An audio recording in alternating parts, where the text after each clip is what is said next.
പള്ളിയിൽ പോകും എന്ന് ദൃഢനിശ്ചയമുള്ള ഒരു പിതാവിൻ്റെ മകൾ കുർബാന കൊള്ളുമ്പോൾ പൂർണ്ണ ഒരുക്കത്തോടെ കുർബാന കൊള്ളുകയുള്ളൂ എന്ന ദൃഢനിശ്ചയമുള്ള ഒരു പിതാവിൻ്റെ മകൾ. അതോടൊപ്പം തന്നെ എൻ്റെ മാതാവ് പള്ളിയിലും കുർബാനയിലുമൊക്കെ പോകാൻ വളരെ കർക്കശക്കാരിയായിരുന്നു.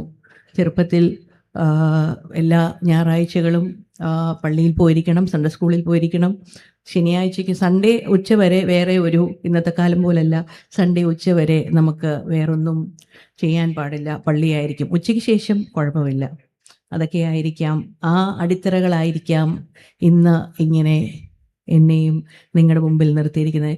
ആടി ഉലയുന്ന കപ്പൽ വലിയ തിരമാലയിലും കാറ്റിലും കോളിലും ആടി ഉലയുന്ന പ്രശ്നങ്ങൾ പോലുള്ള പ്രശ്നങ്ങൾ നമ്മുടെ ജീവിതത്തിലേക്ക് വന്ന് ഭയങ്കരമായി അടിച്ചപ്പോൾ ഈ അടിത്തറയായിരിക്കാം ദൈവവിശ്വാസത്തിൽ ഞങ്ങളെ കുടുംബമായി ഒരു ശബ്ദം പോലും വീട്ടിലുണ്ടാകാതെ എല്ലാവരെയും ഒറ്റക്കെട്ടായിട്ട് നിർത്തി അതിൽ നിന്ന് പുറത്തു വന്ന് നമ്മളെ സന്തോഷമായി ജീവിപ്പിക്കുന്നതും ഈ വിശ്വാസവും ഈ പ്രാർത്ഥനയും ഈ ലഭിച്ച അടിത്തറയുമായിരിക്കാം. അത് കണ്ടു വളർന്നതും കേട്ടു വളർന്നതും കൊണ്ടായിരിക്കാം ഇങ്ങനെ നിൽക്കുന്നത്. ഇത് ആമുഖമായി ഒന്ന് പറഞ്ഞുവെന്ന് മാത്രമേ ഉള്ളൂ. നമ്മൾ നമ്മുടെ ആധുനിക മനുഷ്യനെ പറ്റി ചിന്തിക്കുകയാണെങ്കിൽ നാം എല്ലാവരും വളരെ പ്രതീക്ഷകളുടെ ജീവിതവുമായിട്ട് മുമ്പോട്ട് പോകുന്നവരാണ്. എല്ലാവർക്കും പ്രതീക്ഷയുണ്ട്. പ്രതീക്ഷയില്ലെങ്കിൽ മനുഷ്യന് മുമ്പോട്ട് പോകാൻ സാധിക്കുകയില്ല. പ്രതീക്ഷകളാണ് മനുഷ്യനെ മുമ്പോട്ട് നയിക്കുന്നത്. ഒരു ചെറിയ കഥ കൊണ്ട് തന്നെ തുടങ്ങാം.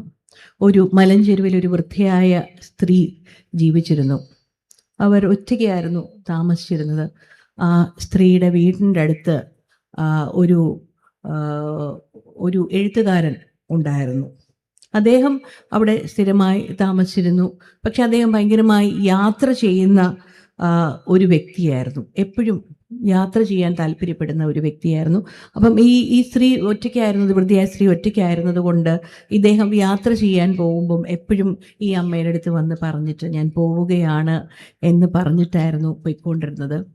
അപ്പം എല്ലാ പ്രാവശ്യവും പോകുമ്പം സ്ത്രീ പറയും ഓക്കെ, നല്ലതായിട്ട് പറഞ്ഞു വിടും. എന്നിട്ട് പറയും, മോനെ നിൻ്റെ വീടിൻ്റെ ഫ്രണ്ടിൽ ഒരു വിളക്ക് കത്തിച്ച് വെക്കണം എന്ന് അദ്ദേഹത്തോട് പറയുമായിരുന്നു.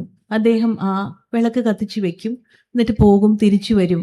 അത് അങ്ങനെ ഒരു റുട്ടീനായിട്ട് തുടർന്നുകൊണ്ടിരുന്നു. അപ്പം ഇതിന് എപ്പോഴും ഭയങ്കര അത്ഭുതമായിരുന്നു, എന്തായിരുന്നു അങ്ങനെ ആ പറഞ്ഞതിൻ്റെ കാര്യം എന്നുള്ളത്. ഒരു പ്രാവശ്യം ഈ അമ്മ അദ്ദേഹത്തോട് ഇത് ചോദിച്ചപ്പോൾ പറഞ്ഞപ്പോൾ അദ്ദേഹം അത് ചോദിച്ചു, എന്തിനാണ് അമ്മേ എന്നോട് ഈ തിരി തെളിയിക്കുന്ന കാര്യം പറയുന്നത് എന്ന് ചോദിച്ചു. അപ്പം അമ്മ പറഞ്ഞു, മോനെ നീ ആ വീട്ടിലില്ല എന്നുള്ളത് എനിക്കറിയാം, അത് യാഥാർത്ഥ്യമാണ്. പക്ഷേ നീ ആ വീട്ടിലില്ല എന്നുള്ളത് എനിക്ക് ആക്സെപ്റ്റ് ചെയ്യാൻ താല്പര്യമില്ല. എനിക്ക് എൻ്റെ ഭയപ്പാടിനെ മാറ്റണം. ആ തിരി കാണുമ്പോൾ എനിക്ക് പ്രതീക്ഷയാണ് വരുന്നത്. ആ തിരി ആ അമ്മയെ സന്തോഷവതിയാക്കിയിരുന്നു. ഇതുപോലെ തന്നെയാണ് നമ്മുടെ ജീവിതവും. ക്രിസ്തുവിൻ്റെ പ്രകാശത്തിൽ വേണം നാം എല്ലാവരും പ്രതീക്ഷയായി മുമ്പോട്ട് പോകാൻ. ഈ ക്രിസ്തുവായ പ്രകാശത്തിൽ മുമ്പോട്ട് പോകാൻ ഒരു കുടുംബം അല്ലെങ്കിൽ ഒരു സമൂഹത്തിന് ഏറ്റവും വേണ്ടവരെയാണ് ഈ ഇരിക്കുന്ന സ്ത്രീകളെയാണ്. ഈ സേവികാ സംഘം, ഞാൻ രണ്ടാമതാണ് നിങ്ങളുടെ സേവികാ സംഘത്തിൻ്റെ പരിപാടിക്ക് വരുന്നത്. കഴിഞ്ഞ വർഷം അടൂർ ഭദ്രാസനം സേവികാ സംഘത്തിൻ്റെ ഉദ്ഘാടനത്തിനും എത്താൻ സാധിച്ചു. രണ്ടാമത് പിന്നെയും എത്താൻ സാധിച്ചതിൽ വളരെ സന്തോഷമുണ്ട്. ഈ സേവികാ സംഘത്തിലെ ഈ കൂട്ടായ്മയിലിരിക്കുന്ന നിങ്ങൾക്ക് ഓരോരുത്തർക്കും ആയിരിക്കാം ക്രിസ്തുവിൻ്റെ ആ പ്രതീക്ഷ നിങ്ങളുടെ കുടുംബത്തിലേക്ക് കൊടുക്കാൻ സാധിക്കുന്നത്. കുടുംബം സമൂഹത്തിൻ്റെ ചെറിയൊരു യൂണിറ്റാണ്. ആ കുടുംബത്തിൽ നിന്ന് സമൂഹത്തിലേക്ക് മാറ്റാൻ സാധിക്കുന്നത്. ഇങ്ങനെ നമ്മൾ ആ പ്രതീക്ഷ കൊടുക്കുമ്പോൾ ഇതിന് തടസ്സം വരുത്താനായിട്ട് ഒരുപാട് നെഗറ്റീവ് ഫോഴ്സുകൾ അല്ലെങ്കിൽ പിശാചിൻ്റെ പ്രവർത്തനങ്ങൾ നാം കാണേണ്ടി വരും. പക്ഷേ അതിനെയൊക്കെ അതിജീവിച്ച് പോകാനായിട്ട് ഉള്ള ശക്തി നാം വേണം നമ്മുടെ കുടുംബത്തിന് നൽകാൻ. അത് നമുക്ക് എങ്ങനെ കൊടുക്കാൻ സാധിക്കും? നാം നമ്മുടെ കുടുംബത്തിൽ ഓരോരുത്തരെയും ദൈവവിളിയും വിശ്വാസ സ്ഥിരതയും അതിൽ നാം നമ്മുടെ കുടുംബത്തെ ഉറപ്പിക്കാൻ സാധിക്കുകയാണെങ്കിൽ, നിങ്ങളുടെ ഈ നമ്മുടെ പ്രതീക്ഷ കുടുംബത്തിന് മുഴുവൻ പ്രതീക്ഷ കൊടുക്കുമ്പോൾ അതിലൊരു വെല്ലുവിളി വരുമ്പോൾ ആ വെല്ലുവിളിയെ നേരിടാൻ നിങ്ങളുടെ ഈ ദൈവവിളിക്കും വിശ്വാസ സ്ഥിരതയ്ക്കും സാധിക്കും. ഇതിനെ രണ്ടിനെ പറ്റി പത്രോസിന്റെ 1-ാം ലേഖനത്തിൽ ദീർഘമായി പറഞ്ഞിട്ടുണ്ട്. ദൈവവിളിയെപ്പറ്റി നമുക്കൊന്ന് നോക്കാം. ദൈവവിളി എന്ന് പറഞ്ഞാൽ എന്താണ്? അതിന് 3 ചോദ്യങ്ങളാണ് പ്രസക്തമായിട്ടുള്ളത്. ദൈവവിളിയെ പറ്റി പറയുമ്പോൾ ആര് വിളിക്കുന്നു, ആരെ വിളിക്കുന്നു, എന്തിനു വിളിക്കുന്നു? ഈ 3 ചോദ്യത്തിന്റെ ഉത്തരവും നമുക്ക് പറയാൻ പറ്റുമ്പോൾ, അത് മനസ്സിലാക്കുമ്പോൾ ദൈവവിളി എന്താണെന്ന് നമുക്ക് കൃത്യമായിട്ട് മനസ്സിലാക്കാൻ സാധിക്കും.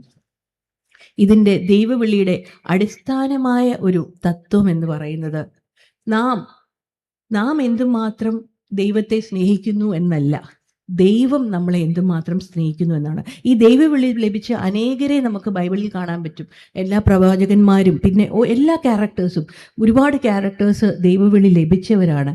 പക്ഷേ ഒരു കാര്യം നാം മനസ്സിലാക്കേണ്ടത്, ഈ ദൈവവിളി ലഭിച്ചവർ എല്ലാവരെയും, ഒരാൾ പോലും അയാളുടെ സ്വന്തം കഴിവുകൊണ്ട് ദൈവവിളി ലഭിച്ചവരല്ല. പക്ഷേ ദൈവം അവരെ ഒരുക്കിയെടുത്ത് ദൈവവിളിക്ക് പ്രാപ്തരാക്കുന്നതാണ് നമുക്ക് കാണാൻ സാധിക്കുന്നത്. യഥാർത്ഥമായി ദൈവവിളിയുടെ അന്തസത്ത എന്ന് പറഞ്ഞാൽ, ദൈവത്തിന് നമ്മളോടുള്ള സ്നേഹം കൊണ്ട് നമ്മളെ ഒരു വലിയ നിയോഗം ഏൽപ്പിക്കാൻ വേണ്ടി നമ്മളെ ഒരുക്കിയെടുക്കുന്നതാണ് യഥാർത്ഥമായ ദൈവവിളി. പിന്നെ നേരത്തെ പറഞ്ഞതുപോലെ ഇത് വലിയൊരു നിയോഗമാണ് നമ്മെ ഏൽപ്പിക്കുന്നതെങ്കിലും ഇതിനോടൊപ്പം നമുക്ക് ഒരുപാട് വെല്ലുവിളികൾ നേരിടും. പക്ഷേ ആ വെല്ലുവിളി ധൈര്യമുണ്ടോ നേരിടാൻ എന്നുള്ള ആ വിശ്വാസത്തിൽ, ആ വിശ്വാസ സ്ഥിരതയിൽ വേണം ഞാൻ മുമ്പോട്ട് പോകേണ്ടത്. ഈ ദൈവവിളിയുടെ ഒരു 3-4-5 കാര്യങ്ങൾ പറയാനാണ് ഞാൻ ആദ്യമായിട്ട് ആഗ്രഹിക്കുന്നത്. ആദ്യമായിട്ട് പറയുകയാണെങ്കിൽ, ഒന്നാമതായി ദൈവവിളി ഒരു പുറപ്പാടാണ്. Vocation is an exodus. പുറപ്പാട് എന്ന് പറയുമ്പോൾ ആദ്യമായി നമ്മുടെ മനസ്സിൽ വരുന്നത് ആരാണ്? അബ്രഹാമിനോട് യഹോവയായ ദൈവം എന്താണ് പറഞ്ഞത്? ദേശത്തെയും ബന്ധുക്കളെയും നിന്റെ പിതൃഭവനത്തെയും എല്ലാം ഉപേക്ഷിച്ച് പുറപ്പെട്ടു പൊക്കോളാനാണ് പറഞ്ഞത്. നാം ദൈവവിളിയെപ്പറ്റി ദീർഘമായി മനസ്സിലാക്കുകയാണ്. അപ്പോൾ ആദ്യത്തെ പോയിന്റ് എന്ന് പറയുന്നത്, ദൈവവിളി ഒരു പുറപ്പാടാണ്. അബ്രഹാമിനോട് പറഞ്ഞതുപോലെ നിനക്കുള്ളതെല്ലാത്തിനെയും ഉപേക്ഷിച്ച് നീ പുറപ്പെട്ടു പൊക്കോളാനാണ് ദൈവം പറഞ്ഞത്. എന്നാൽ നീ അനുഗ്രഹിക്കപ്പെടും. നീ പുറപ്പെട്ടു പോയി കഴിയുമ്പോൾ നീ അനുഗ്രഹിക്കപ്പെടുമെന്നാണ് പറഞ്ഞത്. അതൊരു മൃദുവായ ശബ്ദമായിരുന്നു അബ്രഹാമിന് കേട്ടത്. പക്ഷേ അബ്രഹാം ആ മൃദുവായ ശബ്ദത്തെ സ്വീകരിക്കാൻ തയ്യാറായി. ആ മൃദുവായ ശബ്ദത്തെ കേട്ട് തൻ്റെ ഉള്ളതിനെയെല്ലാം ഉപേക്ഷിച്ച് അബ്രഹാം മുമ്പോട്ട് പോയി, പുറപ്പെട്ടു പോയി. അതുകൊണ്ട് എന്താ? ദൈവം കൊടുത്ത വാഗ്ദത്തമാണ്, എന്നാൽ നീ അനുഗ്രഹിക്കപ്പെടും. അബ്രഹാം അനുഗ്രഹിക്കപ്പെട്ടു, വലിയൊരു ജനതയുടെ പിതാവാക്കി മാറ്റി. പക്ഷെ എന്താണ് അബ്രഹാം ചെയ്തത്? അബ്രഹാം തനിക്കുള്ള എല്ലാത്തിനെയും ഉപേക്ഷിച്ച് പുറപ്പെട്ടു പോയതായിട്ടാണ് നമുക്ക് കാണാൻ സാധിക്കുന്നത്. അതുപോലെ തന്നെ നമ്മുടെ ജീവിതത്തിലും ദൈവത്തിൻ്റെ ഇങ്ങനൊരു വിളി വരും. പക്ഷേ ആ വിളി വരുമ്പോൾ നമുക്കുള്ള പലതിനെയും ഉപേക്ഷിച്ച് നമുക്ക് പുറപ്പെട്ടു പോകേണ്ടി വരും. എന്നാൽ നമുക്ക് വലിയൊരു അനുഗ്രഹം നമ്മുടെ മുമ്പിൽ ഉണ്ടായിരിക്കുമെന്നുള്ളത് നിശ്ചയമാണ്. പിന്നെ രണ്ടാമത്തെ പോയിന്റ് എന്ന് പറയുന്നത്, ക്രിസ്തുവിൻ്റെ ഭാവം നമ്മിൽ രൂപപ്പെടുന്നതാണ് ദൈവവിളി. Vocation is a divine experience in which the image of Christ shines in us. ക്രിസ്തുവിൻ്റെ ഭാവം നമ്മളിൽ വരുന്നതാണ് ദൈവവിളി എന്ന് പറയുന്നത്. ഒരു ശില്പി ഉണ്ടായിരുന്നു. അദ്ദേഹം അതിമനോഹരമായ ശില്പങ്ങൾ കൊത്തുമായിരുന്നു. അദ്ദേഹം പല പല ശില്പങ്ങൾ കൊത്തുമായിരുന്നു. ഒരു ദിവസം ഒരു ശില്പം കൊത്തി തുടങ്ങി. അത് പതിയെ പതിയെ അതിനെ കൊത്തി അത് മുമ്പോട്ട് പോയി. ഇങ്ങനെ കൊത്തി വന്നപ്പോൾ ചെറിയൊരു രൂപം അതിൽ പ്രത്യക്ഷപ്പെട്ടു വന്നു തുടങ്ങി. അദ്ദേഹം നിർത്തിയില്ല. അദ്ദേഹം പിന്നെയും കൊത്തി. അങ്ങനെ കൊത്തി വന്നപ്പോൾ പുഞ്ചിരിക്കുന്ന ക്രിസ്തുവിൻ്റെ ഒരു രൂപം ചെറുതായിട്ട് അതിൽ തെളിഞ്ഞു വന്നു. അത് പിന്നെ വ്യക്തമായി അദ്ദേഹം ആ മാർബിൾ കല്ലിൽ അതിൽ വേണ്ടാത്തതിനെയെല്ലാം ചുരണ്ടിയും മാറ്റിയും കളഞ്ഞപ്പോൾ പുഞ്ചിരിക്കുന്ന ഒരു ക്രിസ്തുവിൻ്റെ രൂപം വളരെ നന്നായിട്ട് തെളിഞ്ഞു വന്നു. ഇതുപോലെ തന്നെയാണ് നമ്മുടെ ജീവിതവും. നമ്മുടെ ജീവിതത്തിൽ നമുക്ക് നമ്മുടെ ജീവിതത്തിലുള്ള പലതിനെയും വെട്ടിയും ചുരണ്ടിയും മാറ്റിക്കളയുമ്പോൾ നമുക്ക് പുഞ്ചിരിക്കുന്ന ക്രിസ്തു നമ്മളിൽ വരുന്നത് നമുക്ക് കാണാൻ സാധിക്കും. അതാണ് ക്രിസ്തുവിൻ്റെ ഭാവം നമ്മിൽ വരുന്നതാണ് ദൈവവിളി. ആ ദൈവവിളി നമുക്ക് എപ്പോൾ മനസ്സാൽ സ്വീകരിക്കാൻ കഴിയും? അപ്പോഴാണ് ക്രിസ്തു നമ്മിൽ പുഞ്ചിരിച്ച് പുറത്തേക്ക് വരുന്നത്. മൂന്നാമത്തേതെന്ന് പറഞ്ഞാൽ, പഴയ ജീവിതം പാടെ ഉപേക്ഷിക്കുന്നതാണ് ദൈവവിളി. Vocation is abandoning past life and entering into Christocentric path. നമ്മുടെ ഉള്ളതിനെ എല്ലാം ഉപേക്ഷിച്ച് മുമ്പോട്ട് പോകുന്നതാണ് ദൈവവിളി. കർത്താവ് മത്തായി എന്താ പറഞ്ഞത്? എന്നെ അനുഗമിക്കുക. ഒറ്റ വാക്കേ പറഞ്ഞുള്ളൂ, എന്നെ അനുഗമിക്കുക. മത്തായി തനിക്ക് ഉള്ളതിനെയെല്ലാം, നേരത്തെ അബ്രഹാം പുറപ്പെട്ടു പോയി എന്ന് പറഞ്ഞതുപോലെ, തനിക്കുള്ളതിനെയെല്ലാം വിട്ട് കർത്താവിനോടൊപ്പം അനുഗമിച്ചു പോയി. അങ്ങനെ പോയപ്പോൾ അവനവൻ്റെ മലിനതകളും എല്ലാം ഉപേക്ഷിച്ചു, അവൻ്റെ സർവസ്വവും മലിനതകളും എല്ലാം ഉപേക്ഷിച്ചാണ് പോകുന്നത്. അതുകൊണ്ട് എന്തായി? കർത്താവിൻ്റെ ഏറ്റവും പ്രിയ ശിഷ്യനായി മാറി. പക്ഷേ ആധുനിക മനുഷ്യൻ തൻ്റെ ജീവിതത്തിലെ മലിനതകൾ തിരിച്ചറിയുന്നില്ല. അത് തിരിച്ചറിഞ്ഞ് നമുക്ക് മുമ്പോട്ട് പോയാൽ മാത്രമേ മത്തായി ചെയ്ത പോലെ കർത്താവിൻ്റെ പ്രിയ ശിഷ്യനാകാൻ നമുക്ക് സാധിക്കുകയുള്ളൂ. അടുത്തതെന്ന് പറഞ്ഞാൽ, ക്രിസ്തുവുമായി സൗഹൃദം നുകരുവാനുള്ള വിളിയാണ് ദൈവവിളി. Vocation is a call to seek friendship with Christ. കർത്താവ് വിളിക്കുമ്പോൾ, നമ്മളെ വിളിക്കുമ്പോൾ നമുക്ക് ആ സൗഹൃദത്തിന്, സുഹൃത്ത് ബന്ധത്തിന്, ഒരു ഫ്രണ്ട്ഷിപ്പിനാണ് വിളിക്കുന്നത്. ആ ഫ്രണ്ട്ഷിപ്പിന് ചെല്ലുമ്പോൾ എന്താണ് സംഭവിക്കുന്നത്? ക്രിസ്തുവിൻ്റെ മനോഭാവം, ക്രിസ്തു എന്തായിരിക്കുന്നു, ആരായിരിക്കുന്നു, അത് നാം അതിനെ എടുക്കണം എന്നുള്ളതാണ് ക്രിസ്തു ആ ഫ്രണ്ട്ഷിപ്പ് കൊണ്ട് ഉദ്ദേശിക്കുന്നത്. കർത്താവിന് ശിഷ്യന്മാരുണ്ടായിരുന്നു. അതിലൊരു ശിഷ്യനായിരുന്നു യോഹന്നാൻ. ഇതുപോലെ കർത്താവ് തിരഞ്ഞെടുത്ത ഫ്രണ്ടാകാൻ, തൻ്റെ സഹയാത്രികനാകാൻ വിളിച്ച 12 ശിഷ്യന്മാരിലെ ഒരാളാണ് യോഹന്നാൻ. യോഹന്നാന് പക്ഷേ 2-3 ബലഹീനതകളുണ്ടായിരുന്നു. ഒന്ന്, Yohannan was a position seeking personality. മർക്കോസിൻ്റെ സുവിശേഷം 10:37 പറയുന്നുണ്ട്, നിന്റെ മഹത്വത്തിൽ ഞങ്ങളിൽ ഒരുത്തൻ ഇടത്തും ഒരുത്തൻ വലത്തും ഇരിക്കാൻ വരം നൽകണമെന്ന് അദ്ദേഹം പറയുന്നുണ്ട്. അദ്ദേഹം പൊസിഷൻ സീക്ക് ചെയ്യുന്ന പേഴ്സണാലിറ്റി ആയിരുന്നു. രണ്ടാമതായിട്ട്, ഹി വാസ് ഇൻടോളറൻറ്റ്. അവന് കുറച്ച് അസഹിഷ്ണുത ഉണ്ടായിരുന്ന വ്യക്തിയായിരുന്നു. ഒരാളെ ടോളറേറ്റ് ചെയ്യാൻ പറ്റത്തില്ല. അത് മർക്കോസിൻ്റെ സുവിശേഷം 9:38 പറയുന്നു, ചില പ്രവാചകന്മാർ ഭൂതങ്ങളെ പുറത്താക്കുന്നത് കണ്ടപ്പോൾ അവൻ അസഹിഷ്ണുത പ്രകടിപ്പിച്ചു എന്നാണ് പറയുന്നത്. ഇൻടോളറൻ്റ് ആയിരുന്നു. മൂന്നാമതായി, അവൻ ക്ഷിപ്രകോപിയായിരുന്നു. ലൂക്കോസിൻ്റെ സുവിശേഷം 9:54, ആകാശത്തിൽ നിന്ന് തീ ഇറക്കി കർത്താവിൻ്റെ ശത്രുക്കളെ നശിപ്പിക്കണം എന്നായിരുന്നു അവൻ്റെ ചിന്ത. ഇതൊക്കെയായിരുന്നു അവൻ്റെ ബലഹീനതകളെങ്കിലും എന്തായി? കർത്താവ് തന്നോടൊപ്പം നടക്കാൻ തൻ്റെ പ്രിയ ശിഷ്യനായി യോഹന്നാനെ, 12-ൽ ഒരുവനായി യോഹന്നാനെ എടുത്തതാണ് നമുക്ക് കാണാൻ സാധിക്കുന്നത്. അങ്ങനെ നമ്മളെ കർത്താവിൻ്റെ പ്രിയ ശിഷ്യനായി എടുത്തു കഴിയുമ്പോൾ നമുക്ക് അതിൻ്റെ കൂടെ കുറച്ച് റെസ്പോൺസിബിലിറ്റിയും ദൈവം ഏൽപ്പിക്കും. അതുകൊണ്ടാണ് കർത്താവ് ക്രൂശിൽ തറഞ്ഞു കിടന്നപ്പോൾ, അവിടെ ചെന്നപ്പോൾ യോഹന്നാനോട് പറഞ്ഞത്, ഇതാ നിൻ്റെ അമ്മ എന്ന് പറഞ്ഞ് കർത്താവിൻ്റെ മാതാവിനെ യോഹന്നാൻ്റെ ഭരമേൽപ്പിക്കുകയാണ്. അപ്പോൾ നാം ക്രിസ്തുമായിട്ട് ഫ്രണ്ട്സ് ആകാൻ പോയി കഴിയുമ്പോൾ നമ്മുടെ ഏത് ബലഹീനതകളുണ്ടെങ്കിലും കർത്താവ് അതിനെ മാറ്റി കർത്താവിനോടൊപ്പം നിർത്തും. അതോടൊപ്പം നമുക്ക് വലിയ വലിയ ചുമതലകളും നമുക്ക് തരുന്നു. അതാണ് ക്രിസ്തുവുമായി സൗഹൃദം നുകരുവാനുള്ള വിളിയാണ് ദൈവവിളി എന്ന് പറയുന്നത്. അടുത്തതായിട്ടുള്ളത്, വിളിക്കപ്പെട്ടവരായ നാം, ദൈവവിളിയിൽ വിളിക്കപ്പെട്ടവരായ നാം ആരാണ്? What is our identity? ക്രിസ്തുവിൻ്റെ അനുയായിയായി സാക്ഷിയായിട്ട് നിൽക്കുന്നതാണ് നമ്മുടെ ഐഡൻറ്റിറ്റി. എന്തിന് സാക്ഷി? നമ്മൾ ക്രൂശിത്തറപ്പിനും ഉയർത്തെഴുന്നേൽപ്പിനും സാക്ഷിയായിട്ടുള്ള നമ്മളെയാണ് ദൈവവിളിയിൽ, ആ സാക്ഷിയാകാനാണ് ദൈവവിളിയിൽ കൂടെ നമ്മളെ വിളിക്കുന്നത്. അങ്ങനെ നമ്മൾ ദൈവവിളിയിൽ കൂടെ വിളിച്ചു കഴിയുമ്പോൾ നാം എന്തായിരിക്കണം? കർത്താവ് നമുക്ക് എല്ലാം തന്നുകൊണ്ടിരുന്നാൽ മതിയോ? നാം കർത്താവിനോട് ചോദിക്കണം, നിനക്കെന്ത് വേണം എന്ന് കർത്താവിനോട് ചോദിച്ച് നമുക്ക് കർത്താവിന് വേണ്ടത് കൊടുക്കാൻ സാധിക്കണം. അപ്പോഴാണ് നാം യഥാർത്ഥ സാക്ഷിയാകാൻ പറ്റുന്നത്, സമൂഹത്തിൻ്റെ മുമ്പിൽ ഒരു മാതൃകയായി മാറുന്നത്. കർത്താവ് എപ്പോഴും കഷ്ടപ്പെടുന്നവൻ്റെ കൂടെ നിൽക്കുന്നൊരു ദൈവമായിരുന്നു. വിധവയുടെ കണ്ണീരിനെ മാനിച്ച ദൈവമായിരുന്നു. അതുകൊണ്ട് തന്നെ നമുക്ക് എന്ത് ചെയ്യാൻ പറ്റും? ക്രിസ്തുവിൻ്റെ സാക്ഷിയാകുമ്പോൾ നമുക്ക് എന്ത് ചെയ്യാൻ പറ്റുമെന്ന് കർത്താവിനോട് ചോദിച്ച് മുമ്പോട്ട് പോകണം. അതിന് ഒരു ജീവിത സാക്ഷ്യം അതെനിക്ക് സാക്ഷിക്കുന്ന ഒരു വ്യക്തിയായിട്ട് നിൽക്കാൻ നിങ്ങളുടെ കൂടെ പറയാൻ സാധിക്കും. എന്താ വെച്ചാൽ, ഞാൻ വ്യക്തിപരമായി നേരത്തെ പറഞ്ഞതുപോലെ ഒരു പള്ളിയും എല്ലാം വീട്ടിലെ സാഹചര്യമൊക്കെ ആയിട്ട് വളർന്ന വ്യക്തിയാണ്. അങ്ങനെ നോർമലി ഒരു പ്രാവശ്യം എപ്പോഴും പ്രാർത്ഥന ഒക്കെ, ഒരു പ്രാവശ്യം ധ്യാനം കൂടാൻ പോയപ്പം, പല കൺവെൻഷനും പ്രാർത്ഥനകൾക്കും ഒക്കെ കൂടിയിട്ടുണ്ട്. ഒരു പ്രാവശ്യം ധ്യാനം കൂടാൻ പോയപ്പോൾ അവിടെ ഇരുന്നപ്പോഴാണ് ഞാൻ ഈ സാക്ഷ്യത്തിന് ആകാനുള്ളൊരു എക്സാമ്പിളായിട്ട് പറയുന്നതാണ്. ഇരുന്നപ്പോഴാണ് ദൈവം എൻ്റെ മനസ്സിൽ തോന്നിപ്പിച്ചു, എന്ത് ചെയ്യാൻ പറ്റും എനിക്ക് മറ്റൊരാൾക്ക്, നമുക്ക് ഈ പറഞ്ഞ പോലെ തിരിച്ചു കൊടുക്കാൻ എന്ത് ചെയ്യാൻ പറ്റും? അപ്പം ദൈവം എനിക്കറിയില്ല എവിടെ നിന്നാണ് എന്താണ് എന്നെനിക്കറിയില്ല. എൻ്റെ മനസ്സിൽ തന്ന ഇത് ഒരുപാട് വർഷങ്ങൾക്ക് മുമ്പാണ്, 2011 എൻ്റെ മനസ്സിൽ തന്ന ഒരു വാക്കാണ്, ഒരു ആലോചനയാണ്, ഭക്ഷണം കൊടുക്കുക എന്നൊരു ആലോചന മനസ്സിൽ തന്നു. പെട്ടെന്ന് തന്നെ എനിക്കറിയില്ല എവിടെ നിന്ന് മന്ന എന്നൊരു വാക്ക് എൻ്റെ മനസ്സിൽ ദൈവം എവിടുന്നോ തന്നു. അങ്ങനെ അതൊരു ദൈവവിളിയായിട്ട്, അതൊരു നിയോഗമായിട്ട് ഞാൻ ഇന്നതിനെ മനസ്സിലാക്കുന്നു. അങ്ങനെ ഡിസംബർ 12, 2012 മന്ന ചാരിറ്റബിൾ ട്രസ്റ്റ് എന്ന് പറഞ്ഞൊരു ട്രസ്റ്റ് 2012 ഇന്ന് പക്ഷേ അന്ന് എനിക്ക് അതിൻ്റെ കാര്യങ്ങളൊന്നും മനസ്സിലായില്ല. അന്നൊരു വാക്ക് കിട്ടി, അതിനെ ഒരു ധ്യാനത്തിൽ വെച്ച് കിട്ടിയതുകൊണ്ട് അതിനെ പിന്തുടർന്ന് ഞാനത് 2012 ഒരു ട്രസ്റ്റായിട്ട് ആരംഭിച്ചു.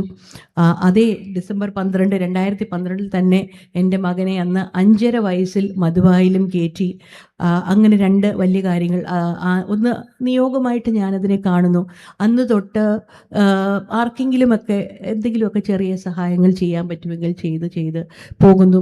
അപ്പം എൻ്റെ പിതാവിൻ്റെ പൂർണ്ണ സമ്മതത്തോടു കൂടിയാണ് അത് തുടങ്ങുന്നത്. അപ്പം അപ്പയ്ക്കാകെ ഒരു കണ്ടീഷനേ ഉള്ളായിരുന്നു, ഇതിൽ എന്ത് ചെയ്താലും സ്വന്തം വരുമാനത്തിൽ ചെയ്യുക, ജാതി മത രാഷ്ട്രീയ ഭേദമന്യേ ആര് വന്നാലും സഹായിക്കുക എന്നുള്ളൊരു കണ്ടീഷൻ മാത്രമേ ഉള്ളായിരുന്നു. അപ്പോൾ അതുകൊണ്ട് തന്നെ അങ്ങനെ ആരും അറിഞ്ഞില്ല. അത് വളരെ അൺനോട്ടസ്ഡ് ആയിട്ട് നമ്മൾ തന്നെ, ഞാനും അമ്മയും മാത്രമായിട്ടുള്ളത്, അങ്ങനെ മുമ്പോട്ട് പോയി. എനിക്ക് ഒരുപാട് സംഭവങ്ങളുണ്ടായിട്ട് ഒരു സംഭവം കൃത്യമായിട്ട് ഓർത്തിരിക്കുന്നത് വെച്ചാൽ, ഒരു ദിവസം രാവിലെ, ഇത് ഒരുപാട് വർഷങ്ങൾക്ക് മുമ്പാണ്, ഒരു 2017 അങ്ങനെയൊക്കെ സമയത്തിലായിരിക്കും. ഒരു ദിവസം രാവിലെ ഞാൻ എണീറ്റ് വന്നപ്പം അപ്പ എന്നെ മോളെ എന്ന് വിളിച്ചു. അപ്പം താഴോട്ട് ഇറങ്ങി വരുമ്പം ഞങ്ങളെ എല്ലാവരെയും മോളെ മോനെ എന്നേ വിളിക്കത്തുള്ളൂ, പേര് പോലും വിളിക്കത്തില്ല. അപ്പം ഞാൻ അപ്പയുടെ അടുത്ത് ചെന്നപ്പോൾ ഒരു വ്യക്തി അവിടെ നിപ്പുണ്ട്. അപ്പ പറഞ്ഞു, ഇദ്ദേഹത്തിൻ്റെ മകളുടെ ഹോസ്റ്റൽ ഫീസ് അടയ്ക്കേണ്ട അവസാന തീയതിയാണ്, ഫീസ് അടച്ചിട്ടില്ല, മോക്ക് എന്ത് ചെയ്യാൻ പറ്റുമെന്ന് ചോദിച്ചു. അപ്പം ഇങ്ങനെ പറഞ്ഞിട്ട് എന്നിട്ട് എൻ്റെ മുഖത്തോട്ട് നോക്കി. അപ്പം ഞാൻ പറഞ്ഞു, അപ്പം ഞാൻ 2000 രൂപ തരാമെന്ന് പറഞ്ഞു. അപ്പം ഇങ്ങനെ മുഖം ചുളിച്ചു. ഞാൻ പറഞ്ഞു, അപ്പം ഞാൻ 3000 രൂപ തരാമെന്ന് പറഞ്ഞു. അപ്പം പിന്നെയും ഒന്നുകൂടെ ഇങ്ങനെ മുഖം ചുളിച്ചു. അപ്പം എനിക്ക് മനസ്സിലായി അത് പോരാന്ന്. ഞാൻ പറഞ്ഞപ്പോൾ 5000 രൂപ തരാം, അതിൽ കൂടുതൽ തരാൻ എനിക്കില്ല എന്ന് വെച്ചാൽ ബാക്കി വേറെ പലർക്കും ചെയ്യുന്നതാണല്ലോ. അപ്പോൾ പക്ഷേ ഭയങ്കര സന്തോഷമായി പറഞ്ഞു, എന്നാൽ ശരി ഇപ്പം തന്നെ ചെക്ക് എഴുതി കൊടുക്കുക എന്ന് പറഞ്ഞ് ചെക്ക് അപ്പം തന്നെ എഴുതി കൊടുത്തു. അദ്ദേഹം പോയി, അത് അങ്ങ് പോയി.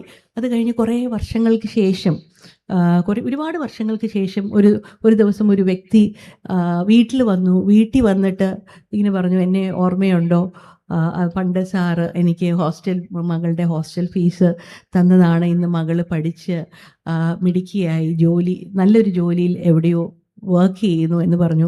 വളരെ സന്തോഷമുണ്ട് എന്ന് പറഞ്ഞ് അദ്ദേഹത്തെ വിട്ടു. ഇതൊരു ചെറിയൊരു അനുഭവം പറഞ്ഞതേ ഉള്ളൂ. ഇങ്ങനത്തെ പല നൂറുകണക്കിന് അനുഭവങ്ങൾ നമ്മൾ അൺനോട്ടീസ്ഡ് ആയിട്ട് പോയിട്ടുണ്ട്. പക്ഷേ എന്നിട്ട് എനിക്ക് നേരത്തെ പറഞ്ഞ പോലെ ഇത് അന്നിത് തുടങ്ങുമ്പോൾ ഒരു നിയോഗമായില്ല എന്ന് മനസ്സിലായെങ്കിലും, അത് മനസ്സിലായത് സത്യം പറഞ്ഞാൽ 2025 ഓഗസ്റ്റിൽ ഞാൻ കുറച്ച് വീൽ ചെയർ കൊടുക്കുന്ന ഒരു പരിപാടി ചെയ്തായിരുന്നു. അതിൻ്റെ വീൽ ചെയർ ഡിസ്ട്രിബ്യൂഷൻ്റെ പരിപാടിയിൽ മുഖ്യാതിഥിയായി വന്നത് മർത്തോമയിലെ കൊട്ടാരക്കര ഭദ്രാസന തിരുമേനി തീത്തോസ് തിരുമേനിയായിരുന്നു എനിക്ക് മുഖ്യാതിഥിയായിട്ട് അന്ന് അവിടെ ഉദ്ഘാടകനായി എത്തിയത്. അപ്പോൾ തിരുമേനി അവിടെ വന്നിരുന്ന് കഴിഞ്ഞപ്പം അന്ന് മന്നയുടെ പരിപാടിയാണ്. അപ്പം ഞാൻ മന്നയെ പറ്റിയൊക്കെ തിരുമേനിയോട് പറഞ്ഞ് എന്താണെന്നൊക്കെ ചോദിച്ച് മനസ്സിലാക്കി. അപ്പം ഞാൻ ഈ അനുഭവങ്ങളൊക്കെ തിരുമേനിയോട് പറഞ്ഞു. അപ്പം തിരുമേനി പറഞ്ഞു, മറിയ പല കാര്യങ്ങൾക്കും നമുക്കതിൻ്റെ രഹസ്യം മനസ്സിലാകണമെന്നില്ല. മന്നയുടെ രഹസ്യം മനസ്സിലാക്കാൻ മറിയയ്ക്ക് 12 വർഷം, 2012 തുടങ്ങിയ മന്ന, സത്യം പറഞ്ഞാൽ 2023 മരിച്ച് 2024 തൊട്ടാണ് പബ്ലിക്കായിട്ട്, അതുവരെ വളരെ ആരും അറിഞ്ഞിരുന്നില്ല അതിനെപ്പറ്റി. 24 തൊട്ട് ഒരുപാട് പബ്ലിക് ഇവൻറ്റ്സ് ചെയ്തു തുടങ്ങി, ഒരുപാട് പേർക്ക് അങ്ങനെ പബ്ലിക്കായി പോകേണ്ടി വന്നു. അപ്പം അന്ന് തിരുമേനി പറഞ്ഞു, 12 വർഷം എടുത്തു മന്നയുടെ രഹസ്യം, ആ ദൈവവിളിയുടെ രഹസ്യം മറിയ തുടങ്ങിയ പുറത്തു വരാൻ നമുക്കെപ്പോഴും ദൈവം നമുക്ക് വെച്ചിരിക്കുന്ന ഒരു വഴി അപ്പം തന്നെ എന്തിനാണ് ആ വഴി നമുക്ക് വെച്ചിരിക്കുന്നതെന്ന് അപ്പം തന്നെ നമുക്ക് മനസ്സിലാകും. ഞാൻ പറഞ്ഞല്ലോ, അന്ന് അവിടെ ആ സ്ഥലത്തിരുന്നപ്പോൾ ഇങ്ങനൊരു ഭക്ഷണം എന്ന് വന്നു, ഒരു മന്ന എന്നൊരു വാക്ക് വന്നു. പക്ഷെ അന്ന് തിരുമേനി ഓഗസ്റ്റ് 2025 അന്ന് പറഞ്ഞപ്പോഴാണ് എന്നോട് പറഞ്ഞത്, ഇത് ആ പ്ലാൻ 12 വർഷം മുമ്പ് ദൈവം ഇട്ട പദ്ധതി. ആ രഹസ്യം 12 വർഷത്തിന് ശേഷമാണ് അത് വെളിയിൽ വന്നത്. പിന്നെ അതുപോലെ തന്നെ തിരുമേനി പ്രസംഗിക്കുകയും ചെയ്തു. മന്ന എന്ന് പറയുന്നത് മരുഭൂമിയിൽ ഭക്ഷണമില്ലാതെ മരിക്കാറായ ജനങ്ങൾക്ക് സ്വർഗത്തിൽ നിന്ന് ഇട്ടുകൊടുത്തതാണ് മന്ന. അപ്പം അതുപോലെ തന്നെ ആവശ്യക്കാരന് ഏറ്റവും ആവശ്യമുള്ള സഹായം ചെയ്യാൻ മന്നയ്ക്ക് സാധിക്കട്ടെ എന്ന് ആശംസിച്ചുകൊണ്ടാണ് തിരുമേനി നിർത്തിയത്. ഈ പറഞ്ഞു വന്നതെല്ലാം ഇവിടെ എല്ലാവർക്കും പലവിധമായ രീതിയിൽ ദൈവവിളിയും കാര്യങ്ങളും ഒക്കെ വരും. പക്ഷേ ആ ദൈവവിളിയിലുള്ള ഓരോ കാര്യങ്ങൾ അതെന്തിനാണ് എന്നുള്ള അതിൻ്റെ രഹസ്യം മനസ്സിലാക്കാൻ ചിലപ്പം ഒരുപാട് വർഷങ്ങൾ വേണ്ടി വരും.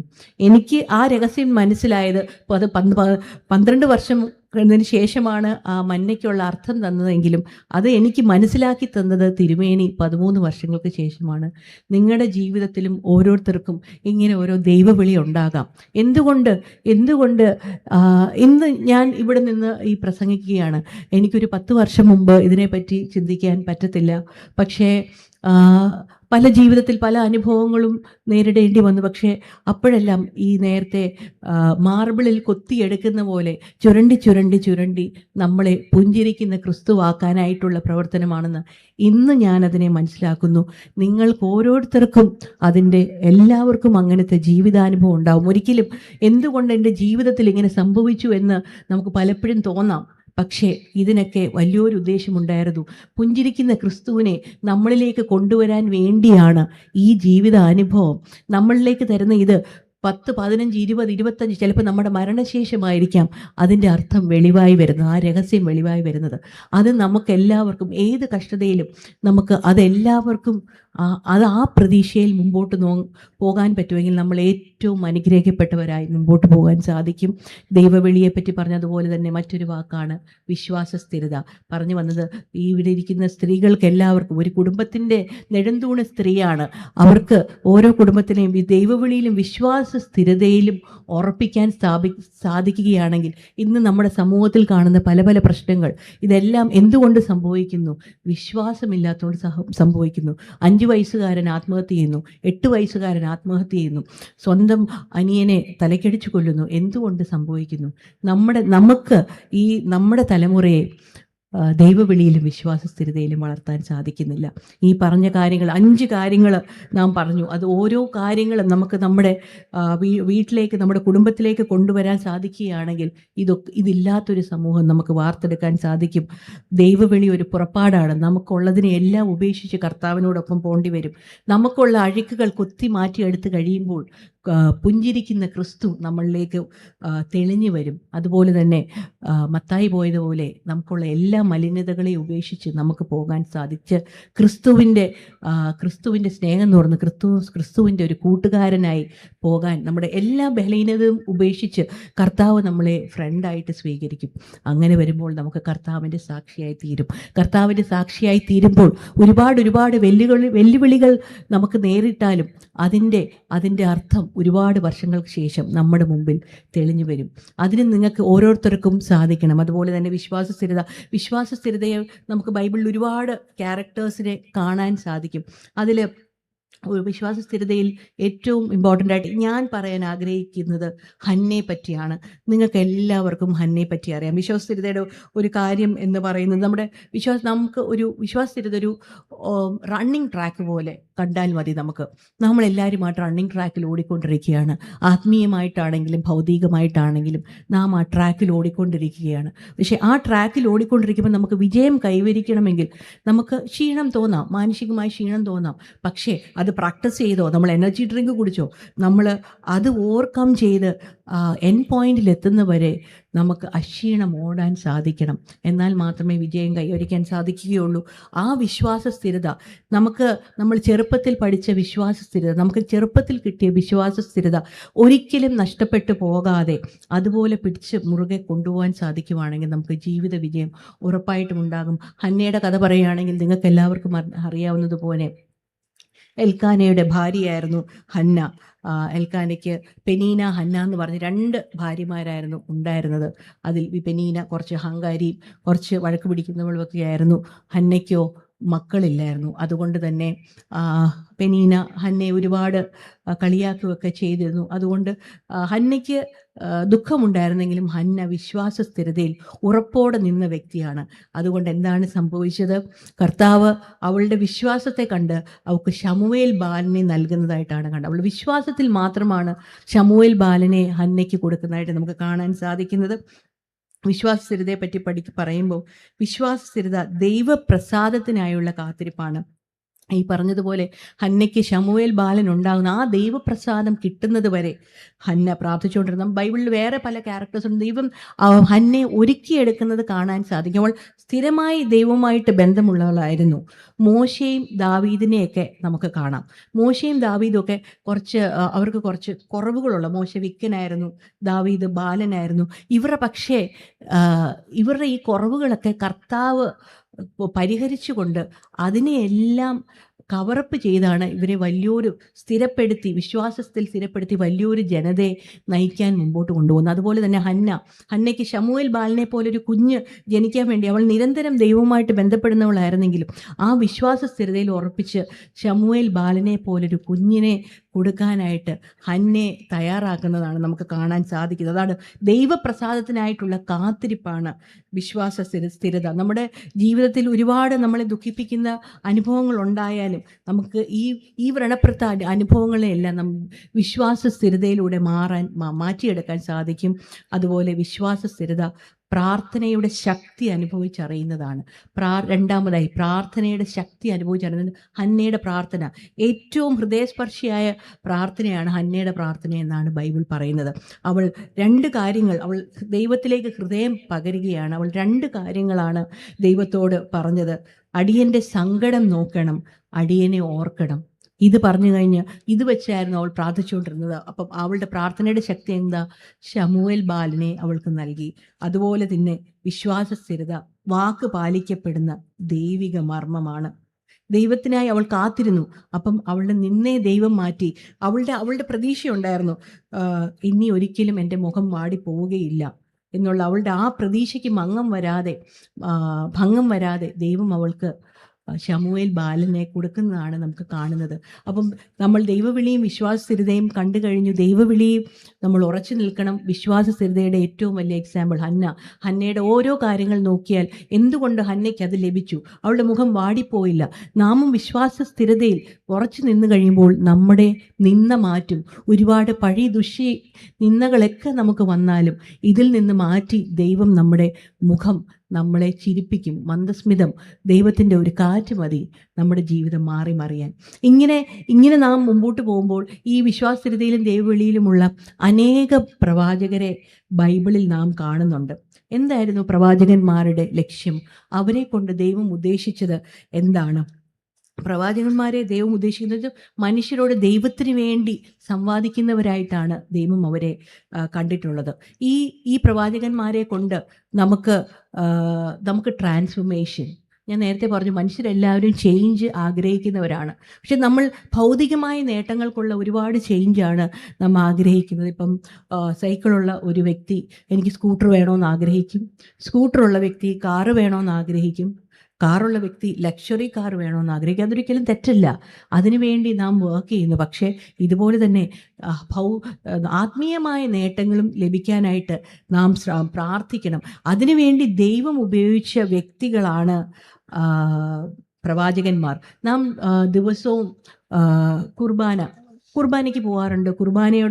ഒപ്പം ബ്രേക്കിംഗ് ഓഫ് ദ ബ്രെഡിനോടൊപ്പം ബ്രേക്കിംഗ് ഓഫ് ദ വേർഡ്, വചനവും നമുക്ക് കിട്ടുന്നുണ്ട്. കുർബാനയോടൊപ്പം തന്നെ നമുക്ക് വചനവും കിട്ടുന്നുണ്ട്. കുർബാനയോടൊപ്പം അല്ല, എല്ലാ സമയവും എപ്പോഴും നമുക്ക് വചനം വേണം. ഈ വചനമായിരിക്കാം നമ്മളെ ട്രാൻസ്ഫോം ചെയ്യുന്ന ഒരു കാര്യം. ഈ പ്രവാചകന്മാരെ കൊണ്ട് നമ്മളെ ട്രാൻസ്ഫോം ചെയ്യിക്കുന്നത് പോലെ ഈ വചനമായിരിക്കാം നമ്മളെ ട്രാൻസ്ഫോം ചെയ്യുന്നത്. ഈ വചനം എന്ന് പറയുന്നത് നമ്മൾ ചുമ്മാ കേട്ടാൽ മതിയോ? പോരാ. നമ്മളത് കൃത്യമായി മനസ്സിലാക്കണം, നമ്മൾ കൃത്യമായി ശ്രവിക്കണം.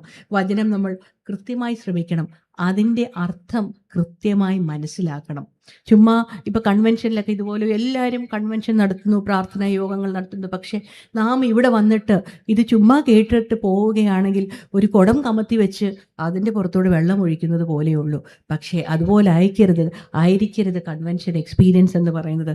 ഒരു തിരിച്ചു വച്ചിരിക്കുന്ന കുടത്തിൽ വെള്ളം നിറയ്ക്കുന്നത് പോലെ അത് നിറഞ്ഞു കവിയുന്ന ഒരു അനുഭവത്തോട് കൂടി വേണം നമുക്ക് കൺവെൻഷൻ കഴിഞ്ഞ് പോകാൻ.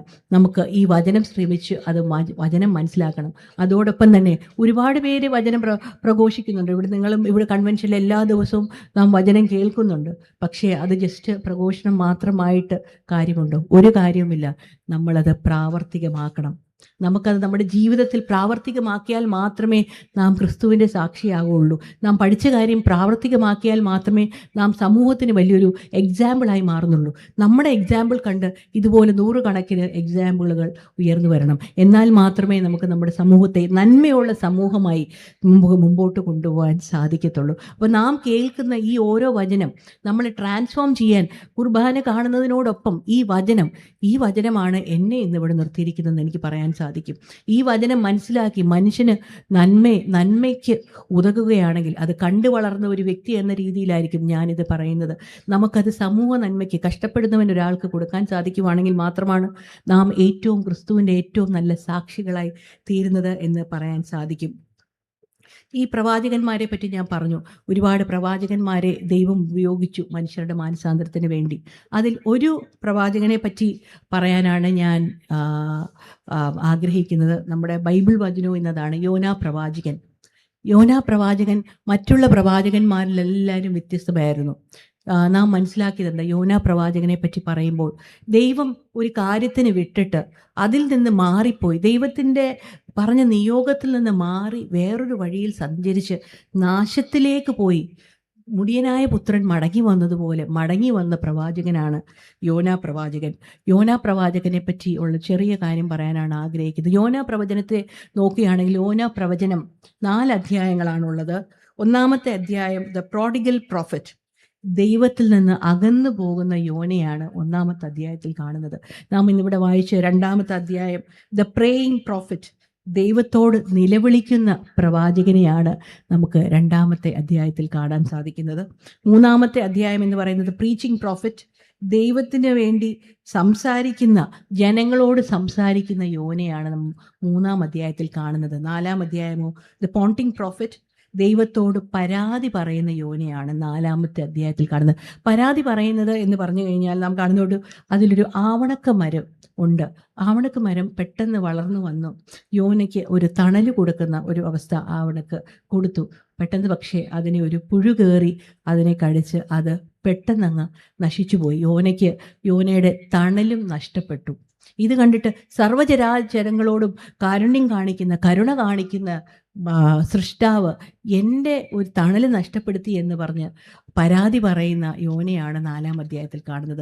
അതുപോലെ തന്നെ യോനാ പ്രവചനത്തിൽ നേരത്തെ പറഞ്ഞതുപോലെ മുടിയനായ പുത്രനെ പോലെ മടങ്ങി വന്ന യോനെ പോലെ മറ്റൊരു ഭാവം കൂടെ നമുക്ക് യോനാ പ്രവചനത്തിൽ കാണാം. ദൈവത്തിൻ്റെ മഹാമനസ്സലിവിൻ്റെ ഭാവം.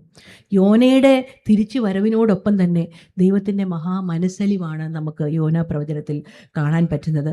ദൈവത്തിൻ്റെ മനസ്സലിവിൻ്റെ 1-2 കാര്യങ്ങൾ പറഞ്ഞുകൊണ്ട് ഞാനിതിവിടെ അവസാനിപ്പിക്കാൻ ആഗ്രഹിക്കുകയാണ്. 1-ാമത്തെ കാര്യം എന്ന് പറയുന്നത് നിയോഗങ്ങൾ പൂർത്തീകരിക്കുവാൻ ഇടയായിരിക്കുന്ന ദൈവഭാവം.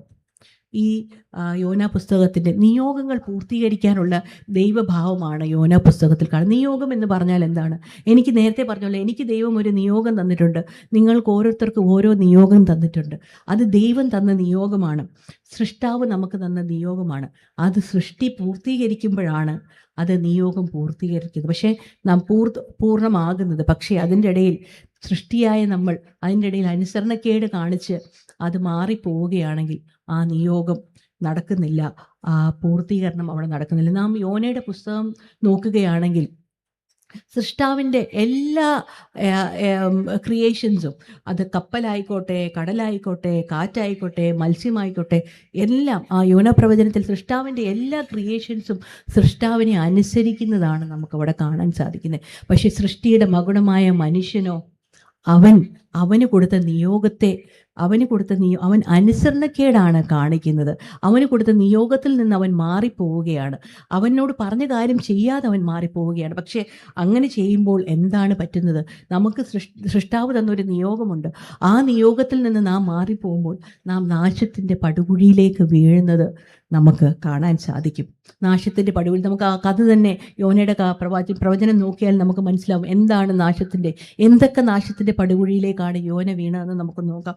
ആദ്യമായി തന്നെ ദൈവം യോനയോട് പറഞ്ഞത്, നിനവയിലേക്ക് പോകാൻ പറഞ്ഞ യോന നിനവയിൽ പോകാതെ തർശീശിലേക്ക് പോയി. തർശീശിലേക്ക് പോകാനായിട്ടൊരു ചരക്ക് കപ്പലിൻ്റെ ടിക്കറ്റ് എടുത്താണ് ആ ചരക്ക് കപ്പലിൻ്റെ അടിത്തട്ടിൽ നാശത്തിൻ്റെ ആഴത്തിലേക്ക് അവൻ പോയി നിൽക്കുകയാണ്. അതിൽ അവൻ എന്താ ചെയ്തത്? അവൻ റോങ് ഡയറക്ഷൻ, നിനവയിലേക്ക് പോകാൻ പറഞ്ഞ് അവൻ തർശീശിലേക്ക് പോകുന്നു. He went in for a wrong direction. എന്നിട്ട് അവൻ്റെ ആക്ഷനോ, സാധാരണ മനുഷ്യർ യാത്ര ചെയ്യുന്നതിലാണ്, കപ്പലിലാണ് യാത്ര ചെയ്യുന്നത്. പക്ഷേ അവനോ ഒരു ചരക്ക് കപ്പലിൽ പൈസ കൊടുത്ത് കയറി അടിത്തട്ടിൽ പോയിരുന്നു. That was A wrong action. അപ്പം നമുക്ക് തരുന്ന നിയോഗത്തിൽ നിന്ന് നാം മാറുമ്പോൾ എന്താണ് നമുക്ക് സംഭവിക്കുന്നത്? We go in A wrong direction and wrong action. എന്നിട്ട് അവൻ അടിത്തട്ടിൽ പോയി ആരും അറിയാതെ അവൻ കിടന്നു. അവൻ ആ നാശത്തിൻ്റെ പടുകുഴിയിലേക്ക് പോകുന്നത് കാണാൻ സാധിച്ചു. പക്ഷേ അതവിടെ തീരുന്നുണ്ടോ? അവിടെ അവൻ കയറി കിടന്നു കഴിയുമ്പോൾ കപ്പൽ ആടി ഒലഞ്ഞു തുടങ്ങി. എല്ലാം ഭദ്രമെന്ന് അവൻ വിശ്വസിച്ചിരുന്നു. അത് ആടി തൊലഞ്ഞു തുടങ്ങിയപ്പോൾ എന്ത് പറ്റി? അവർ ചീട്ടിടുമ്പോഴത്തേക്ക് എന്നിട്ട് യോനയെടുത്ത് കടലിൻ്റെ ആഴത്തിലേക്ക് എറിയുകയാണ്. ആഴത്തിലേക്ക് പോകുന്ന യോനയെ മത്സ്യം വിഴുങ്ങുകയാണ്. അപ്പോൾ എന്ത് കണ്ടില്ലേ? യോനയുടെ നിയോഗത്തിൽ നിന്ന് മാറിപ്പോകുമ്പോൾ അവൻ നാശത്തിൻ്റെ ആഴങ്ങളിലേക്ക് പോകുന്ന കാണാം. കപ്പലിൻ്റെ അടിത്തട്ടിൽ പോയി കിടക്കുന്നു. ആ കടലിൻ്റെ ആഴത്തിലേക്ക് അവൻ എടുത്തെറിയപ്പെടുന്നു. ആ എടുത്തെറിയപ്പെടുന്ന യോന മത്സ്യം വിഴുങ്ങുന്നു. അങ്ങനെ നാം ദൈവത്തിൽ നിന്ന്, നിയോഗത്തിൽ നിന്ന് മാറിപ്പോകുമ്പോൾ ഇങ്ങനെ നമുക്ക് ഒരുപാട് പ്രശ്നങ്ങൾ വരുന്നത് നമുക്ക് കാണാൻ സാധിക്കും. നിനിവ നഗരത്തെ പറ്റി പറയുകയാണെങ്കിൽ എല്ലാമുള്ള നഗരമായിരുന്നു നിനിവ. എല്ലാ സമൃദ്ധിയും വെൽത്ത്, സെക്യൂരിറ്റി എല്ലാമുള്ള സ്ഥലമായിരുന്നു നിനിവ. നിനിവ പട്ടണം. പക്ഷേ എന്താണ്? അവിടുത്തെ ആളുകൾ തെറ്റ് ചെയ്തു, അവർ ദുഷ്ടത ചെയ്തു.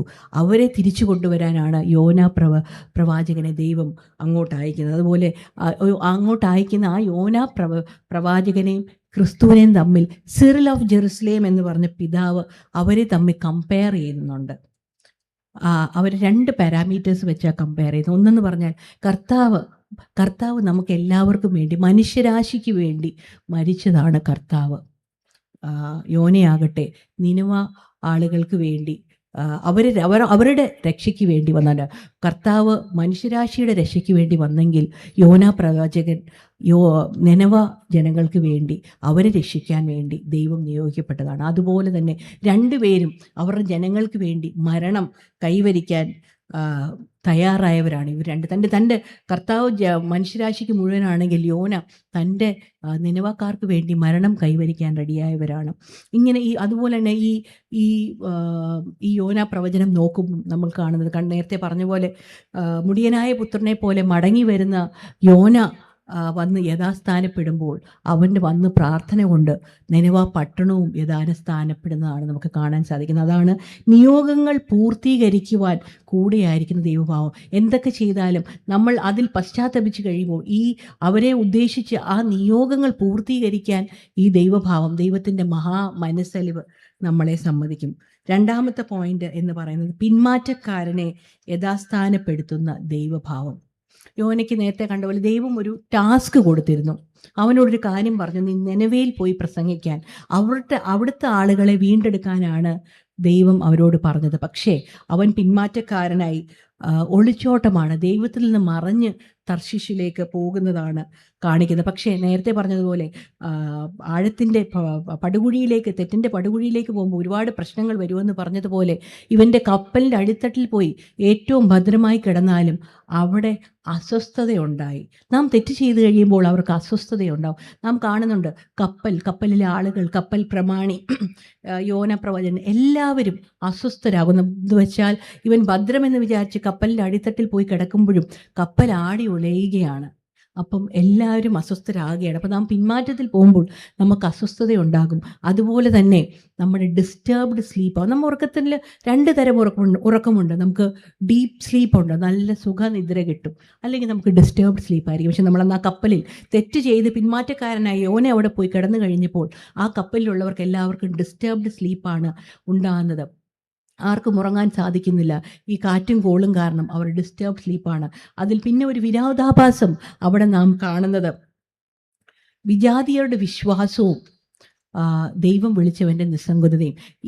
ഈ യോന ഈ തെറ്റ് ചെയ്തത് കൊണ്ട് തന്നെ മിണ്ടാതെ നിസ്സംഗഭാവത്തിൽ കിടന്നുറങ്ങുന്നു. അപ്പം കാറ്റും കടലും ഇങ്ങനെ, കാറ്റ് കാരണം ഈ ഷിപ്പ് ആടി ഉലയുന്ന കണ്ട് വിജാതീയരെല്ലാം ദൈവത്തെ വിളിക്കുകയാണ്. പക്ഷേ തെറ്റ് ചെയ്തതുകൊണ്ട് തന്നെ യോനയ്ക്ക് മിണ്ടാൻ പറ്റാതെ യോന നിസ്സംഗഭാവത്തോടെ ഇരിക്കുകയാണ്. അപ്പം അതിലെ വിരോധാഭാസം എന്ന് പറഞ്ഞു കഴിഞ്ഞാൽ കപ്പൽ പ്രമാണി ചോദിക്കുകയാണ്, നീ എന്താണ് ഇവിടെ ഇരിക്കുന്നത്? നിനക്ക് നിൻ്റെ ദൈവത്തെ വിളിച്ചുകൂടെ എന്ന് കപ്പൽ പ്രമാണി ചോദിക്കുകയാണ്. വിജാതീയരായ മനുഷ്യരെല്ലാം ദൈവത്തെ വിളിച്ചപേക്ഷിക്കുന്നു. അപ്പോൾ ആ വിരോധാഭാസം, ലോകത്തെ ശാസിക്കേണ്ട പ്രവാചകരെ ലോകം ശാസിക്കുന്ന അവസ്ഥയിലാണ് അങ്ങനെ വരുന്നത്. നമ്മളപ്പം നമുക്ക് തന്നതിൽ നിന്ന് പിന്മാറി പോകുമ്പോൾ ലോകം നമ്മളെ ശാസിക്കുന്ന അവസ്ഥയിലേക്ക് പോകും. അതാണ് നമുക്കവിടെ ഒരു വിരോധാഭാസമായി കാണാൻ സാധിക്കുന്നത്. പക്ഷേ ഇങ്ങനെ ചെയ്താലും, എത്ര ചെയ്തെന്ന് പറഞ്ഞാലും നമുക്കൊരിക്കലും ദൈവത്തിൻ്റെ മുമ്പിൽ മറഞ്ഞിരിക്കാൻ സാധിക്കുകയില്ല. അവിടെ തന്നെ കാണുന്നുണ്ട്, യോനയുടെ പാപത്തെ ദൈവം പുറത്തു കൊണ്ടുവന്നു. The sin was exposed by God. അവൻ എത്ര അടിത്തട്ടിൽ പോയി ഉറങ്ങിയെങ്കിലും യോനയുടെ പാപത്തെ ദൈവം പുറത്തു കൊണ്ടുവന്നു. എങ്ങനെയാണ്? ചീട്ടിട്ടപ്പോൾ, ആടി ഉലഞ്ഞപ്പോൾ അവർക്ക് മനസ്സിലായി എന്താണ് സംഭവിച്ചതെന്ന്. അതറിയാൻ വേണ്ടി അവർ ചീട്ടിട്ടപ്പോൾ എന്ത് സംഭവിച്ചു? യോനയുടെ പേര് വീണു. ചീട്ടിടുന്ന 2-3 അനുഭവങ്ങളാണ്, 2-3 സംഭവങ്ങളാണ് ചീട്ടിടുന്ന കാര്യം ബൈബിളിൽ പ്രതിപാദിച്ചിരിക്കുന്നത്. ഒന്നെന്ന് പറഞ്ഞാൽ, ഈ കോലാടുകളെ മരുഭൂമിയിലേക്ക് യാഗം കഴിക്കാൻ കൊണ്ടുപോകാൻ വേണ്ടി അവർ ചീട്ടിട്ടാണ് എടുത്തുകൊണ്ടിരുന്നത്. അതുപോലെ തന്നെ പണ്ട് ഒരുപാട് പുരോഹിതന്മാരുണ്ടായിരുന്നു. അവർക്ക് ധൂപം വയ്ക്കാൻ അവസരം കിട്ടാൻ വേണ്ടി അവർ ചീട്ടിട്ടാണ് എടുത്തുകൊണ്ടിരുന്നത്. അതുപോലെ യൂദ പോയതിന് ശേഷം യൂദയ്ക്ക് പകരം മത്യാസിനെ തിരഞ്ഞെടുക്കാനും അവർ ചീട്ടിട്ടാണ് എടുത്തുകൊണ്ടിരുന്നത്. ഇത് ഞാൻ ചീട്ടിൻ്റെ കാര്യങ്ങൾ ബൈബിളിലുള്ളത് പ്രതിപാദിച്ച് പറഞ്ഞു എന്നേ ഉള്ളൂ. പക്ഷേ ഞാൻ പറയാൻ വന്നത്, എത്ര ഒളിഞ്ഞിരുന്നാലും ദൈവം യോനയുടെ the sin was exposed by God. യോനയുടെ പിന്മാറ്റത്തെ ദൈവം തുറന്നു കാട്ടി ചീട്ടിലൂടെ. അപ്പം കാറ്റും കോളും ഇങ്ങനെ വന്നുകൊണ്ടിരിക്കുകയാണ്, കപ്പൽ ആടി ഒലഞ്ഞുകൊണ്ടിരിക്കുകയാണ്. വിജാതിയർ പ്രാർത്ഥിക്കുകയാണ്. പക്ഷേ ഈ പ്രാർത്ഥന ഏറ്റിട്ടില്ല. അവിടെ കാറ്റും കോളും പിന്നെയും നിൽക്കുകയാണ്. അവസാനം യോനയ്ക്ക് താൻ കാരണമാണെന്ന് മനസ്സിലായി പശ്ചാത്തപിച്ച് അവൻ ആ തെറ്റ് ഏറ്റെടുത്ത് മരണം കൈവരിക്കാനായിട്ട് അവനോട് എന്ത് ചെയ്യണമെന്ന് കപ്പൽ പ്രമാണി ചോദിക്കുമ്പോൾ, എന്നെ എടുത്ത് കടലിലേക്ക് എറിയുക എന്ന് യോന പറയുന്നതാണ് നമുക്ക് കാണാൻ സാധിക്കുന്നത്. അവിടെയാണ് കർത്താവുമായിട്ട് പിന്നെയും ഒരു താരതമ്യം, ഒരു കമ്പാരിസൺ നമുക്ക് കാണാൻ സാധിക്കുന്നത്. അതുകൊണ്ട് തന്നെ കർത്താവ് യോനയുടെ അടയാളത്തെ അംഗീകരിക്കുന്നുണ്ട്. കർത്താവ് പറയുന്നുണ്ട്, ക്രിസ്തു പറയുന്നത്, യോനെ പോലെ മനുഷ്യപുത്രനും കിടക്കും എന്ന്, 3 രാവും 3 പകലും കിടക്കുമെന്ന് ക്രിസ്തു പറയുന്നുണ്ട്. ഇതിലാണ് കർത്താവിനെയും യോനയുമായിട്ട് താരതമ്യം ചെയ്യുന്നത്. അപ്പം നാം മനസ്സിലാക്കേണ്ടത്, നാം പിന്മാറ്റത്തിലേക്ക് പോകുമ്പോൾ നമ്മൾ എത്ര പിന്മാറിയാലും ദൈവം നമുക്ക് തന്നിരിക്കുന്ന നിയോഗമുണ്ടെങ്കിൽ ആ പിന്മാറ്റക്കാരന് ദൈവം അവൻ്റെ ആ പിന്മാറ്റത്തെ പുറത്തു കൊണ്ടുവന്ന് നമ്മളെ മാനസാന്തരപ്പെടുത്താൻ അവൻ എപ്പോഴും വലിയ കരുണയുള്ളവനാണ് എന്ന് നാം മനസ്സിലാക്കണം. 3-ാമത്തെ കാര്യമെന്ന് പറയുന്നത് ദൈവത്തിൻ്റെ മനസ്സലിവിൻ്റെ 3-ാമത്തെ കാര്യമെന്ന് പറയുന്നത്, പട്ടുപോകാൻ സാധ്യതയുള്ളതിനെ പകിട്ടേക്ക് നിർത്തുന്ന ദൈവഭാവം എന്ന് പറഞ്ഞാൽ, നിനവ പട്ടണത്തെ പറ്റി ഞാൻ പറഞ്ഞ എല്ലാ സമൃദ്ധിയുമുള്ള പട്ടണമായിരുന്നു. പക്ഷേ അവിടുത്തെ ജനങ്ങൾ ദുഷ്ടത ചെയ്തു, തിന്മ ചെയ്തത് കൊണ്ട് തന്നെ അതിനെ നശിപ്പിക്കാനായിട്ടാണ് ദൈവം തീരുമാനിച്ചത്. അതുകൊണ്ട് അവരോടുള്ള ആ മനസ്സലിവിൻ്റെ വലിയ ഭാവം കൊണ്ടാണ് യോനാ പ്രവാചകനെ അങ്ങോട്ട് നിയോഗമായിട്ട് അയക്കുന്നത്. പക്ഷേ ആ നിയോഗത്തിൽ നിന്ന് യോനാ പ്രവാചകൻ മാറിപ്പോയെങ്കിലും അവനെ തിരിച്ചു പിടിച്ച് കൊണ്ടുവന്ന് ഈ പട്ടുപോകാനുള്ള നിനവ പട്ടണത്തെ രക്ഷിക്കുന്നതാണ് നമുക്ക് കാണാൻ സാധിക്കും. യഹോവയുടെ ഒരു നോട്ടം മാത്രമേ അവിടെ കിട്ടിയുള്ളൂ. ചെറിയൊരു കാറ്റ് മാത്രമേ അടിച്ചുള്ളൂ. അപ്പം ഈ പട്ടുപോകാനിരിക്കുന്ന നിനിവ പട്ടണത്തെ രക്ഷിക്കാൻ വേണ്ടി വലിയൊരു പ്രവാചകനെ കൊണ്ടുവന്നു. അവൻ തെറ്റിപ്പോയെങ്കിലും പ്രവാചകനെ തിരിച്ചു വിളിച്ച് പ്രവാചകൻ്റെ പ്രാർത്ഥന കൊണ്ട് ജനങ്ങളോട് സംസാരിച്ച് ആ പട്ടണത്തിനെ തിരിച്ചു പിടിക്കുന്നത് നമുക്ക് കാണാൻ സാധിക്കും. മനുഷ്യരെല്ലാവരും നമ്മുടെ ഔട്ട്വേർഡ് അപ്പിയറൻസ് വെച്ച് നമ്മളെ അളക്കുന്നതാണ്. പക്ഷേ ദൈവം അങ്ങനല്ല. നാം എന്ത് ചെയ്യുന്നു? നമ്മുടെ ഹൃദയത്തെ അളക്കുന്നവനാണ് ദൈവം. അതുകൊണ്ട് തന്നെ ഇവിടെ ഇരിക്കുന്ന ഓരോരുത്തരും നമുക്കുള്ള നിയോഗം ഏതാണ് എന്ന് മനസ്സിലാക്കി നമ്മുടെ ജീവിതത്തിൽ എന്തൊക്കെ അനുഭവം വന്നെന്ന് പറഞ്ഞാലും നാം അതിൽ നിന്ന് വിട്ടുപോകാതെ ഉറച്ചു നിൽക്കണം. നമുക്കതിൽ നിന്ന് ചിലപ്പം നമുക്ക് വിട്ടുപോകുന്ന ഒരു അനുഭവം ഉണ്ടാകാം. പക്ഷേ അതിനെ തിരിച്ചു കൊണ്ടുവരാനുള്ള മനസ്സലിവുള്ള ഒരു ദൈവമുണ്ട് എന്ന് നമുക്ക് മനസ്സിലാക്കാൻ സാധിക്കണം. അതിന് ആ ഉറപ്പ് വേണം നമുക്കുണ്ടാകേണ്ടത്.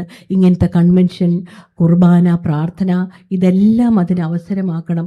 ഇവിടെ നടക്കുന്ന ഈ കൺവെൻഷൻ നിങ്ങൾക്ക് എല്ലാവർക്കും ഏറ്റവും അനുഗ്രഹപ്രദമാകട്ടെ എന്ന് ആശംസിക്കുന്നു. എന്നെ ഇങ്ങോട്ട് ക്ഷണിച്ച എല്ലാവരോടുമുള്ള നന്ദി ഒരിക്കൽ കൂടെ പറഞ്ഞുകൊണ്ട് നിർത്തുന്നു. ദൈവം നമ്മെ എല്ലാവരെയും അനുഗ്രഹിക്കട്ടെ.